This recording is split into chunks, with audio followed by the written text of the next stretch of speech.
Conversely, the Arabs who came to what we now know as Swahili, which means the coast from which the word Swahili is derived, the languages were not lost, but they were Arabized. If you look at Kiswahili, which is fundamentally a Bantu language, you see that there is quite a lot of borrowing from the Arab language. So you can see those differences. But one of the most dangerous things that you see in the slavery in the Arab world was castration of men. This was unprecedented because in the Transatlantic, they wanted the people to breed so that they would have more slaves. But in the Arab world, they simply castrated them. They were eunuchs who worked in the harems of the sultans of the day. That was as cruel as cruelty can be because they intended to decimate. But on the other hand, they bred them as you breed cows. They bred them as you breed rabbits, only that then they served as labor in their farms and in their households. You know, Christianity played a major part in giving legitimacy to slavery. We say it casually, but remember that the cross came before the flag. When Christianity came, the version of Christianity that was brought to us was a Christianity where you are supposed to turn the other cheek. It was a Christianity where they make reference to Paul's letter to the Romans and say, obey your masters. You slaves, obey your masters as you would the Lord. So you can almost see an attempt to say that slavery is God ordained. Thoughts on Muslims and Arabs? I don't with them. They are devils. Do you know what these motherfuckers have did to African people? The Arab slave trade? The atrocities these Arabs have committed against African people? The mass killings? Millions of African people slaughtered? What's up, guys? Welcome back to my YouTube channel once again. My name is Dash Lifestyle. Kindly for watching me for the first time, remember to subscribe, like, share, and also comment. So guys, in today's video, I want us to watch this video from one of our African professor. He's known as Professor P.L.O. Lumumba. He has come out and exposed how the Arabs, they enslave us black people. He's saying that Arab slavery was worse than the Europe. What the Arabs they did to us black people, it was worse than how the Europeans they enslave us black people. So kindly guys, I want you to watch this video till the end, then I'll be back with more comment. Thoughts on Muslims and Arabs? I don't them. They are devils. Do you know what these motherfuckers have did to African people? The Arab slave trade? The atrocities these Arabs have committed against African people, the mass killings, millions of African people slaughtered under their name? I don't with them. Islam has the same root and foundation as Christianity. Destruction, chaos, murder, killing, and raping in the name of Allah the Beneficent. Come on now. I don't with them because you look in Morocco, Algeria, Egypt, Libya, Tunisia. These Arabs don't care for African people. The Middle East, Egypt. Middle East is still Africa, but they don't associate themselves as African or black people. Come on now. One day I had this conversation with this Arab, this devil from Tunisia and Costa Rica, you know, because a lot of people come here, different races. And, you know, she asked me where I'm from. I said, I'm African, you know, but I come from the States. She said, you're not African. I said, you're not African. You're not original to North Africa at all. I'm the original native African. You're not. This is what these devils think about us. They think that just because they invaded and they conquered, that they are natural to Africa and original to Africa. You're not. Egypt, the Arabs that have taken over there now, when it comes to the ancient Kemet civilization, the pyramids and the monuments, they use all of our things for profit. They don't care about us at all. And you know another thing that the devil told me from Tunisia? I said, I've never been with another race of women. She said, oh, you racist. You missing out on some good. Bitch, I ain't missing out on no good from y'all draw-ass motherfuckers. Get out of my face. Moral of the story is, I don't with Muslims. I don't Arabs because they have the same foundation, which is destruction, murdering, raping, and killing, especially when it comes to African people. Slavery has a long history. When you read the history of human beings and the history of war, you hear about slavery. When people fought wars and they had prisoners of war, they took them as slaves. But in terms of recording, we begin to see slavery in Sumeria, in the Western tradition. That is when you begin to see the emergence of slavery during conflict, as I've already said, when people were conquered and they were subdued by one civilization, they would then be enslaved. And in many cases, you see this also articulated in different histories. Look, for example, at the Hindu Mahabharata, which is several years older than the Christian Bible. You see evidence of slavery, and when you look at the Talmud of the Jews, you see slavery. When you go to the Chinese and Oriental tradition, you see slavery. When you come to Europe and you begin to talk about the conquest of the Visigoths and Ostrogoths and the Romans, you see slavery. The Christian Bible itself in the Old Testament has slavery. In African tradition, when you look at Northern Africa, you see slavery. When you look at Islam, you see slavery. So it would appear that the human being's inclination to dehumanize fellow human beings who are not like them and to use them as vessels and chattels is something that is settled in history, and it has changed character over the years. The tragedy, however, is that slavery is alive and well in different forms. I remember when I read different histories in the manner that I've articulated, you see that women and children were part of the war spoils. And that in itself tells you that slavery is part of human life, undesirable as it is. You know, when we talk about contemporary slavery, particularly in the continent of Africa, we've got to look at it from a number of dimensions. We do not talk as often as we should about the slavery that took place in the eastern coast of Africa from the year 650 AD. The enslavement of African peoples by the Arab Emirates, if you may, the Omani Empire and all those empires. This started in 650 AD, as I've already said. And estimates now suggest that as many as 18 million Africans were taken from the eastern coast of Africa, from what is today Kenya, Tanzania, up to the hinterland in places such as Malawi, and were taken to the Arab world. One of the things that happened in the Arab world, why you don't see the evidence of black slaves, is that they were castrating men, and therefore they did not produce. And it is something that we don't talk about as loudly as we should, is not as documented in the manner that it should, but that is the first wave of slavery, in modern day slavery. The much more known wave of slavery starts in the 15th century. And this is by the European enslavers led by the Portuguese in the early 1400s, which is the 15th century. And all the European powers were involved in slavery. They themselves, of course, had been subjected to slavery by their fellow Europeans. But when they started coming, you'll remember that when the Portuguese started coming into Africa, they wanted to trade in gold and spices.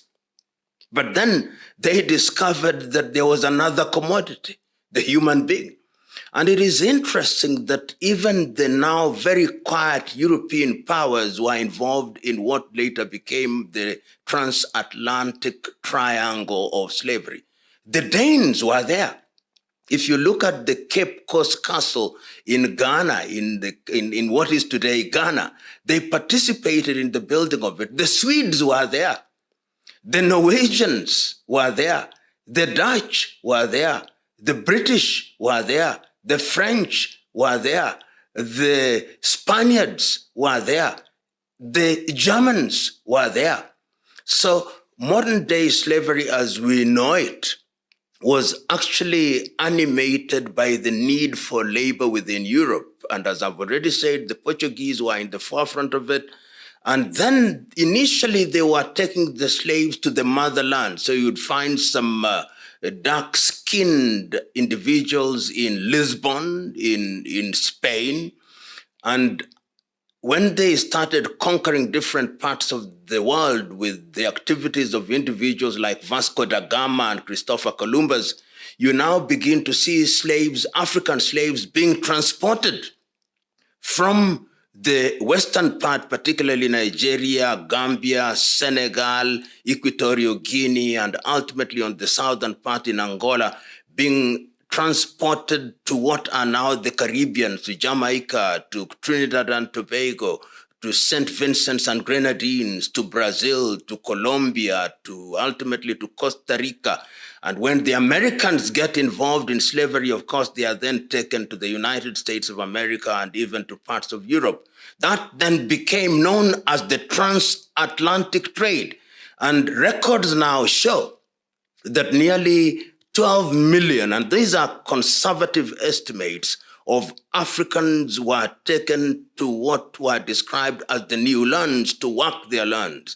And it can't be said without fear of contradiction that America was built by black labor in the same way that Latin America was, and the Caribbeans, and it was devastating. The impact of it is alive even as we speak, because it involved the dehumanization of human beings, and they are being treated as chattels and being sold as if they were not human beings. All slavery was dehumanizing. All slavery was demeaning. All slavery had a commercial aspect to it. There is no slavery that you can say was humane. And one of the things that they did was to take away people's cultures and people's language.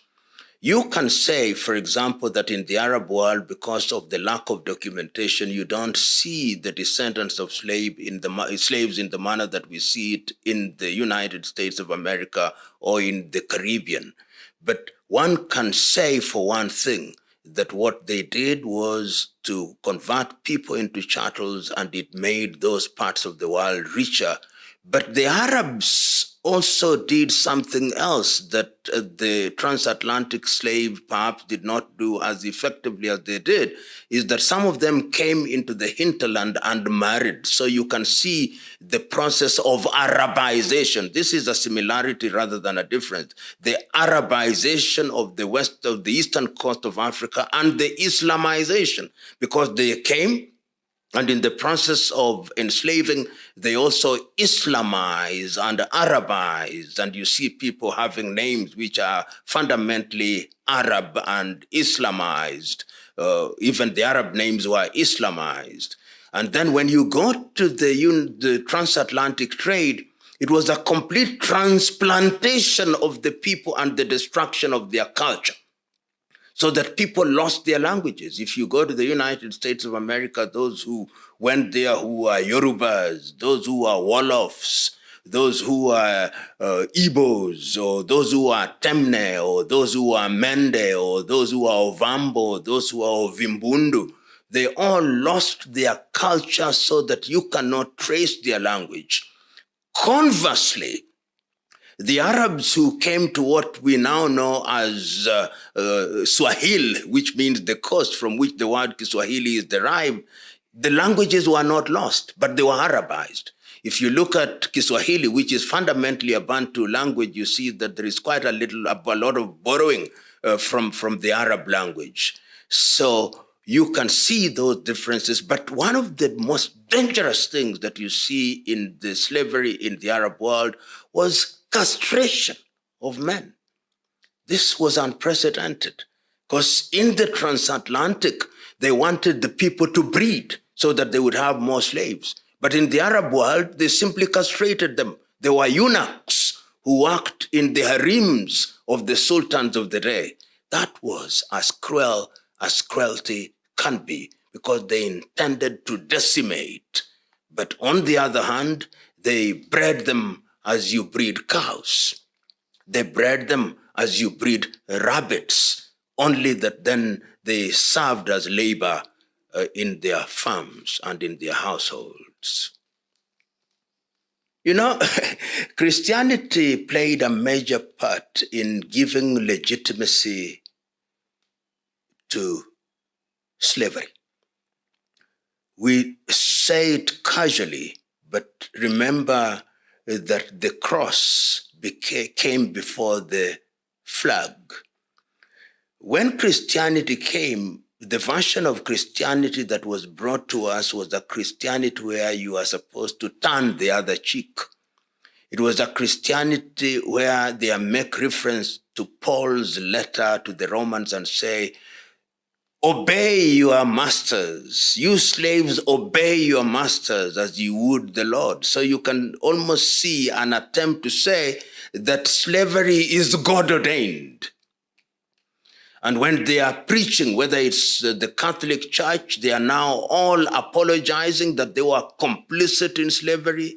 The Anglican Church is agreeing that they were complicit in slavery. The Presbyterian Church is saying that they were complicit in slavery. So the church, as we know it, the organized church from Western Europe was part and parcel of the enslavement of Africa, and that we must never forget. And they made references to the Bible to legitimize this atrocity. So that is the reality. And the same can be said of Islam, that Islam also did recognize that there are certain people who are not believers who could therefore be enslaved. Religion, as we know it, is as guilty as guilt can be in the enslavement of peoples. And remember, it is not only African peoples who are enslaved.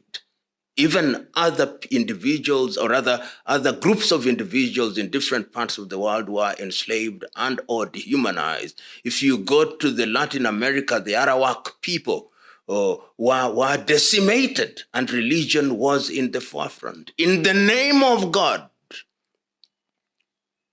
people were enslaved. In the name of God, people were dehumanized. In the name of God, Africans were turned into things. In the name of God, Africans were turned into commodities. Organized religion has every reason to apologize to those that were enslaved. Every civilization, as I've already said at the very beginning, in every society, people always tried to dehumanize those who did not belong to their communities. So there were wars among African nations, and when people were themselves arrested, when the European colonizers and enslavers came, most of them initially did not go into the hinterland. What they then did was to enter into unholy alliances with some African chieftaincies, and they hunted people who are not of their own or those who are prisoners and participated in the slave trade. I know some European revisionists try to use this to say that they do not owe Africa, but that is not the root cause. The kind of slavery that was being practiced within African societies, it did not lead to the massive commercialization that we then saw in the transatlantic trade. But it's true to say that slavery was known in Africa, even before the advent of the Europeans, even before the advent of the Arabs. Slavery must be understood. Slavery and slave trade, these were Siamese twins. Slavery for its own sake as a punishment to individuals that was captured perhaps did not have as much value as when people started trading in slaves. And if you visit and look at the history of some of the major Western institutions, some of the major Western insurance companies, some of the major Western shipping companies, some of the major Western banks, they are intimately connected to slavery. So guys, I hope you have watched that video from one of our African professor. He's known as Professor P.Elo Lumumba. He has come out and revealed how the Arabs, they enslave us black people. He has said that Arab slavery was worse than European slavery, and he has mentioned a lot of things on how Arabs, they did to us black people. And I really love Professor P.Elo Lumumba because whatever he is saying is truth. He's that one of our African leaders and professor who loves to enlighten, who loves to talk about the black history, because for a very long time we have been reading about the white history, and the white people, they have managed to hide the black history because they know what they did to us black people. They don't want us black people to know our history, because if we will be knowing our history, we black people will be so brave, will be open-minded. And that's why what these the colonizers, they are doing is to hide our black history. And these people, they did a lot of things to us black people. That's why up to date they don't want us black people to know our history. You can go in schools, you can see the history that they are teaching our children. They have teaching, they in schools we are they are teaching our children about the white history. In so many black countries, they are teaching the white history on how these people, they enslave us black people. But it is now the right time for us black people to start know our history, to start know what happens to us black people. And that's why I really love Professor P.Elo Lumumba, because he is always fighting the rights of the black people. He's fighting all the black people to know their history and to know what these people, they did to us. So guys, just to react or to give my thoughts on what our professor he has said, the Arabs were worse. And yes, the Arabs were worse. These people, they didn't treat us black people very well. These people, they did a lot of things which also our professor, he has not enlightened all of the things that these people, they did to us black people. So you can imagine if that it is just a sample of what these Arabs, they did to us black people. I shared a video on my previous videos of a Nigerian lady coming out and say some of the hidden things that the colonizers, the Europeans, they did to us black people.